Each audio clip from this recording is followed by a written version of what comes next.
Nidhi Khare. As I told you before, impact of culture on organizations' effectiveness is both functional as well as dysfunctional. In the previous lecture, you learned about the four functions of organizational culture and the impact these functions have on the members of an organization.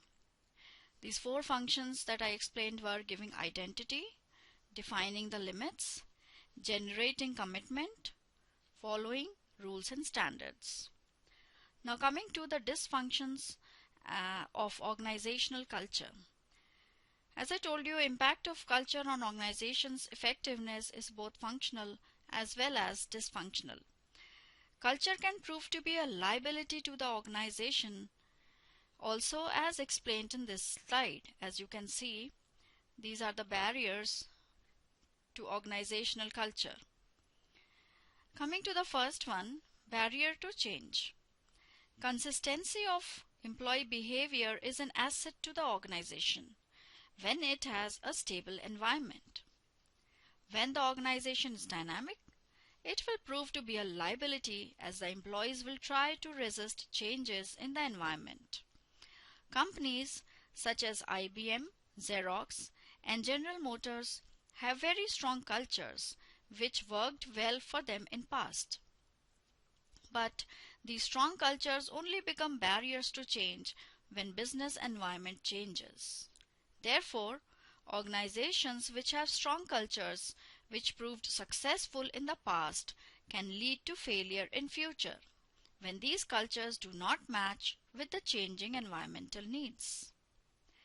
Culture can become a liability for a company when the rules and boundaries established by the culture do not advance the effectiveness of the organization. In these instances, culture becomes a barrier to change. This usually happens to established companies with strong cultures that are suddenly forced to operate in an unfamiliar and rapidly changing environment. Grey Electric is a company with a long tradition of innovation. In 1973, they invented the world's first cell phone and spent many years trying to understand how this new technology would impact their existing business. Grey Electric was in a position to become the first company in the world to develop and market a cell phone. But the upper management of Grey Electric had become complacent with making corded phones and could not imagine a world without landline phones. Because they had been the industry leader for decades and had faced very little competition along the way, the culture of Grey Electric had become rule-oriented and placed a high value on stability.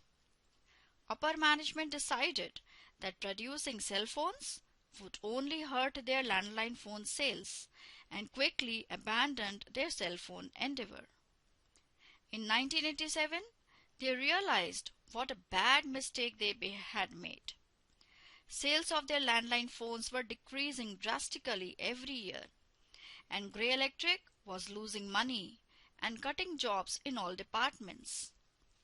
They began to frantically attempt to produce a marketable cell phone. In 1989, Grey Electric introduced their first cell phone, but their rule-oriented culture did not fit this rapidly changing industry.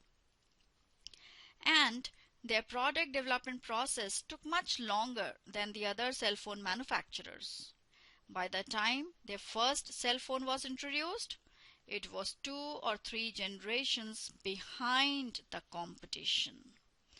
So you see, students, how culture can become a liability for a company and can become a barrier to change. Next is barrier to diversity. Strong cultures put a lot of pressure on the employees to conform to the accepted values and styles of the organization. Even the new employees who belong to different race, religion, etc. are expected to conform to the organization's core cultural values. Otherwise, they are deemed to be unfit for the organization. Strong cultures do not acknowledge the fact that people from different backgrounds bring unique strengths to the organization. Strong cultures can also prove to be barriers to diversity when these support organizations' bias or when these become insensitive to people who are different in one way or the other. The culture of an organization becomes a barrier to diversity when it restricts the range of people considered during the selection process of new applicants to those with similar backgrounds, experiences, and values. Students, in order for a company to survive in a fast-paced and rapidly changing business environment, it must recruit and retain a diverse workforce that mirrors the customer base they are trying to serve. A diverse group of people come from different places. They have unique experiences. They bring fresh ideas to the group and are collectively much more forward-thinking than a group of people from similar backgrounds. In 1975, Grey Electric owned 90% of the landline telephone business and consistently reported over $1 billion in sales per year. At that time, every member of upper management was white, male, and over 50 years of age. In 1986, they promoted their first female vice president, but every other member of upper management was still white, male, and over 50 years of age. The culture had become steeped in nostalgia, and walking into their boardroom was like walking into a museum. Because the complacent culture at Grey Electric had limited the hiring and advancement of people from different backgrounds and experiences, they were completely blindsided by the rapid advancement of the cell phone and the negative impact it would soon have on their core business. A diverse upper management would have been much more likely to be focused on current trends in the industry and would have known that their customer base was soon to be abandoning landline phones for cell phones. So, students, you have seen now, you have understood how diversity can be a barrier, organization culture can be a barrier to diversity. Next is barrier to mergers and acquisitions. Culture can act as barrier to mergers and acquisitions.